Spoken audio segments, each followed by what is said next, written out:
제가 이렇게 대학생일 때 그 대기업에 취업하려고 하면 취업에 필요한 아주 중요한 세 가지가 있었습니다. 먼저는 학위가 필요했고요. 그 대학의 닉네임이 중요했고, 또 학점이 또 좋아야 됐고, 또 토익 점수가 있어야만 대기업에 취업할 수 있는 스펙이 준비됐다, 그렇게 얘기를 했습니다.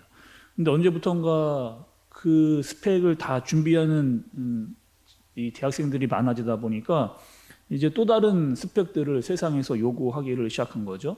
그래서 기존에 있던 세 가지에다가 이제는 어학연수의 자격증을 포함해서 총 5가지를 요구하기를 시작했습니다.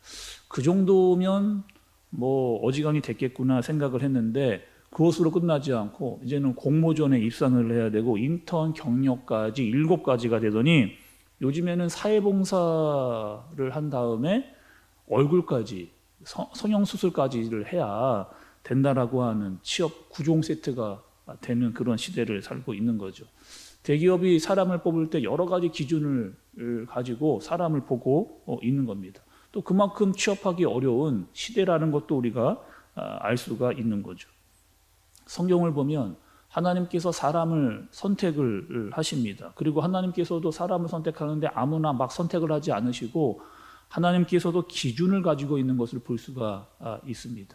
그 기준이 어떠한 사람이 합한 사람인가를 보여주는 것이 바로 이 다윗의 인생이라고 할 수가 있죠. 여러분, 그 다윗의 인생을 보면 다윗에게 아주 중요한 세 사람의 거인, 이 거인을 어떻게 다윗이 이겼을까라고 하는 거인, 세 종류의 사람들을 만나는 것을 볼 수가 있습니다. 그러니까 다윗이 만났던 첫 번째 거인은 어떤 거인이냐? 오늘 본문에 등장하고 있는 아버지와 형들입니다. 첫 번째 거인은 아버지와 형들이었어요. 그러니까 오늘 말씀해 보시면 여러분, 사무엘 선지자가 하나님의 명령을 따라서 왕을 세우기 위해서 이새의 집으로 왔습니다. 이새의 집에 와서 한 사람씩 그의 아들들을 한 명씩 지금 선을 보고 있는 본문의 내용이 오늘 본문의 내용이죠. 그러니까 제일 먼저는 이새의 첫째 아들이었던 엘리압을 봤습니다. 사무엘이 딱 봤는데 괜찮은 거예요. 이 사람이면 괜찮다라고 하는 생각이 든 겁니다. 엘리압이 몸도 굉장히 좋았고 키도 굉장히 커서 이 정도면 왕이 되겠다라고 이 사무엘 선지자가 생각을 한 거죠. 그 고대의 시대에는 여러분, 그 왕에게 이 외모가 굉장히 중요했습니다. 특별히 큰 키를 가지고 있는 사람이 아주 중요한 왕이 되는 스펙 중에 하나였다는 거예요. 이 전쟁에서 그 왕이 최전방에서 전쟁을 하기 때문에 이 키가 크다라고 하는 것은 그에게 긴 칼을 찰 수 있는 조건을 가지고 있는 사람이었습니다. 또 긴 칼을 찰 수 있다라고 하는 것은 전쟁을 할 때 적장과 싸울 때 더 유리한, 그러니까 더 긴 칼을 가지고 적장에게 싸움에서 이길 만한 확률을 더 많이 가지고 있을 수 있는 그런 조건을 가지고 있는 거죠. 그래서 왕은 평균에 보다 더 큰 키를 가지고 있는 사람이 좋은 스펙을 가지고 있는 사람이다라고 생각을 한 겁니다.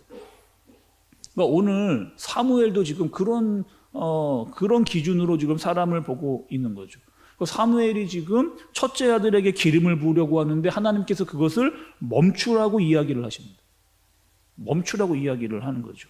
그리고 이번에는 이새가 둘째 아들을 부릅니다. 둘째 아들 아비나답에게 기름을 부으려고 하는데도 그도 아니라는 거예요. 셋째, 넷째 쭉 가서 몇째까지 가느냐? 7째까지 다 봤습니다.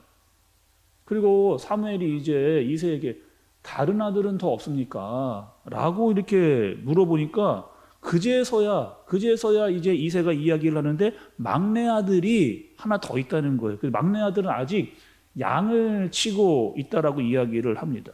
그러니까 이새는요, 막내 아들의 이름도 지금 거론하지를 않고 있는 것을 볼 수가 있어요. 또 여러분, 이 구약의 막내라고 하는 단어를 좀 찾아보면 이러한 의미를 가지고 있습니다. 이 막내라고 하는 의미가요, 하찮은 자, 뭐 그렇게 중요하지 않은 사람이라고 하는 뉘앙스가 깔려있는 그런 단어를 사용을 하는 거죠. 그러니까 이 이새라고 하는 아버지가 보기에 이 다윗은 그냥 별 볼 일 없는 하찮은 그냥 막내 아들, 밖에서 뭘 하든지 그렇게 중요하지 않은, 그리고 이 왕을 지금 간택하는 이 상황에 굳이 낄 필요가 없을 정도로 하찮게 여길 만한 관심 밖에 있었던 아들이라고 하는 것을 볼 수가 있는 거죠. 근데 하나님께서는 어떻게 하는 거예요? 그 사무엘을 통해서 그 아들, 그 막내 아들이 내가 찾던 자다라고 말씀을 하시면서 그에게 기름을 부으라고 말씀을 하시는 거죠. 그러니까 누구도 예상하지 못했던, 누구도 알지 못했던 그 일이 일어나게 되는 겁니다. 그리고 지금 이 일은 어떤 일이냐? 다윗이 넘어서기에 아주 어려운 일입니다. 제가 좀 전에 말씀드렸듯이 첫 번째 거인이 바로 아버지와 형들이었어요. 왜냐? 내가 이 아버지와 형들을 제치고 왕이 될 수는 없었기 때문에, 내가 그들을 막 이렇게 먼저 앞서서 내가 그들을 막 뿌리치고 내가 왕이 되겠다라고 할 수 있는 상황은 아니었기 때문에, 그들은 또 나를 세워주지 않았기 때문에 그렇습니다. 다윗이 만난 두 번째 거인은 여러분이 너무나 잘 알고 있는 골리앗입니다. 골리앗은요, 여러분 성경에 보니까 키가 어느 정도였느냐, 6규빗 한 뼘이라고 알려주고 있어요. 그 키를 지금 키로 좀 환상을 해보면 그 키가 2m 90입니다. 2m 90인 키를 가지고 칼과 단창으로 무장이 돼 있고 기골이 장대했던, 그러니까 누가 봐도 이거는 그 사람과 싸우면 웬만한 사람은 이길 수 없다라고 하는 외모를 가지고 있었던 그런 걸출한 블레셋의 장수였다라고 하는 거죠. 이스라엘과 맞붙게 되었는데 누구도 그 앞에 나갈 수 없는 그 정도의 어떤 기세를 가지고 있었던, 그리고 외모를 가지고 있었던, 누구도 골리앗을 이겨낼 수 없다라고 하는 마음을 가질 만한 상황을 가지고 있었던 사람입니다. 다윗은요, 그 당시에 어느 정도의 나이였느냐, 아마 중고등부 정도의 청소년 또래의 나이였다라고 추정이 되어져요. 그러니까 도저히 지금 이 다윗이 나가서 골리앗을 이길 수 있는 상황은 아니라는 그런 상황을 우리에게 보여주는 겁니다. 그런데 다윗이 골리앗에게 나가서 그를 물리치는 사건이 등장을 하는 거죠. 세 번째 다윗이 만났던 거인은 어떤 사람이냐? 이 사울 왕입니다. 사울 왕. 그러니까 이 사울은 이스라엘의 초대 왕이었어요. 그리고 아주 용모가 출중하고 신장이 컸던, 그러니까 성경에 보면 이 사울에 대해서 어떻게 이야기하면 남들보다 머리 하나가 더 컸다라고 하는 기록을 하고 있는, 거기다가 신분의 차이가 얼마나 많이 나는 거예요. 그는 왕이고 다윗은 변방의 목동입니다. 비교 자체가 할 수 없는 그런 조건을 가지고 있는 그런 사람이죠. 사울은 꽤나 싸움을 잘했던 사람이고 자기 밑에 굉장히 싸움을 잘하는 수많은 장수를 거느리고 있었던 왕이고, 다윗은 완전히 변방의 호련단신이었던, 아무것도 가지지 않았던 다윗이었습니다. 근데 성경을 보면 여러분 참 다윗이 등장만 하면 사울이 불안해하는 거예요. 다윗만 등장을 하면 사울이 불안해합니다. 또 사울은요, 다윗을 정말 사랑하기도 했다가 정말 증오하기도 했다가 막 오르락 내리락 왔다 갔다 막 이런 모습을 볼 수가 있죠. 결국에 사울이 어떻게 해요? 이 다윗을 밀어내기 위해서 죽여버리려고 하는, 끝까지 어떻게 해서든지 죽여버리려고 하는 몸부림을 쳤던 사울의 모습. 그러나 끝내 사울은 다윗을 이기지 못하는 성경의 역사를 볼 수가 있는 겁니다. 이렇게 여러분 이 세 종류의 거인들을 보게 되니까 다윗이 웬만한 상황 가지고는 그들을 이길 수 없는 상황이에요. 외부적인 조건, 신체적인 조건을 봐도 다윗이 그들만한 뭔가 더 나은 것이 없는 그런 상황이라는 것을 볼 수가 있습니다. 그런데 하나님께서는 어떻게 하느냐? 그들 모두를 다 무너뜨리고 다윗을 앞세워서 쓰시는 것을 볼 수가 있다는 거예요. 이것이 무엇이다? 하나님께서 사람을 쓰는 하나님의 나라의 원리라는 것을 볼 수가 있습니다. 세상이 가지고 있는 기준과는 다른 하나님과 말씀해 주시는 하나님의 기준을 우리에게 보여주는 거죠. 세상에 가지고 있는 모든 기준을 다 뒤집어 엎고 하나님께서 누구를 선택하시는가를 볼 수가 있는 그 말씀을 우리에게 보여주시는 겁니다. 이사야서 60장 22절에 보면 이렇게 기록이 되어 있어요. 그 작은 자가 천명을 이루겠고 그 약한 자가 강국을 이룰 것이라. 때가 되면 나 여호와가 속히 이루리라. 이렇게 기록을 합니다. 작은 자, 다윗은 작은 자였어요. 다윗은 약한 자였습니다. 누구도 그가 뛰어날 것이라고 이야기한 사람이 없음에도 불구하고 그 작은 자, 약한 자가 하나님께 쓰임을 받고 있는 모습을 우리가 살펴볼 수가 있는 거죠. 여러분, 성경을 보시게 되면 구약에 특별히 이 다윗에 대한 포지션이 성경에 굉장히 많은 부분을 할애하고 있는 것을 볼 수가 있어요. 근데 이 할애하고 있는 이 부분은 다윗이 위대하거나 다윗이 잘났거나 다윗이 굉장히 뭐를 많이 한 것이 아니라 하나님께서 다윗을 어떻게 보고 있느냐가 중요한 성경의 관점이라고 하는 것을 볼 수가 있습니다. 하나님은요, 늘 뜻밖의 인물을 선택해서 뜻밖의 인물을 사용하시는 것을 볼 수가 있는 거죠. 우리가 봤던 여러분 아브라함은 어떤 사람 여러분이었어요? 그의 아버지가 데라였습니다.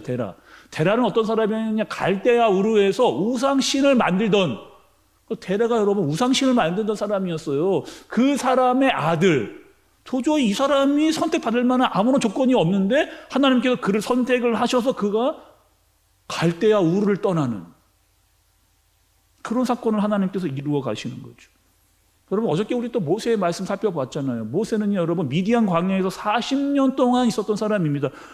아무도 그를 기억해 주는 사람이 없었어요. 광야에 묻혀 있었던 사람이고 잊혀졌던 사람이고 아무도 그를 기억하지 않았는데 하나님이 그를 끄집어내서 하나님의 일을 맡기고 애굽으로 가라 라고 하나님께서 말씀을 하시는 거죠.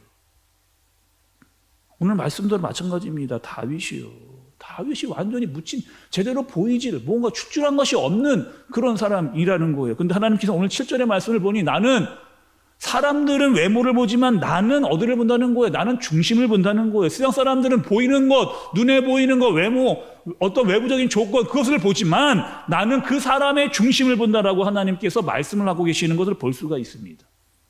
다윗에 있는 중심이 여러분 뭐였기에요? 다윗의 마음은 어떤 마음이 있었을까요? 여러분 어떻게 알까요? 다윗이 얼마만큼 하나님을 향한 마음을 가지고 있었는가, 얼마나 하나님을 사랑했는가를 여러분 어떻게 알 수가 있을까요? 시편을 보면 시편이 150편까지 여러분 있잖아요. 전부 다 다윗이 지은 시는 아닙니다. 그러나 굉장히 많은 편수가 다 다윗이 지은 시예요. 근데 그 다윗이 지었던 시를 보면 어떤 마음을 느낄 수가 있는 거예요?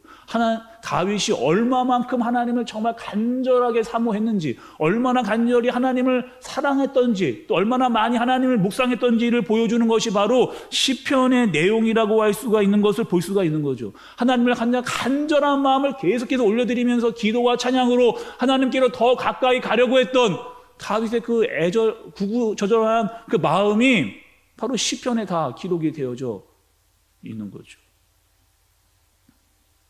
다윗은 여러분 또 굉장히 책임감이 강했던 사람입니다. 자기의 양을 끝까지 지켰던, 사나운 짐승이 오면요, 자기는 자기의 목숨을 아끼지 않고 그 양을 위해서 뛰어나갔던 그 모습을 보면서 변방에 있었지만, 양을 치고 있었지만 왕이 될 만한 자격을 갖추고 있었던 사람의 모습이라고 하는 것을 볼 수가 있는 거죠.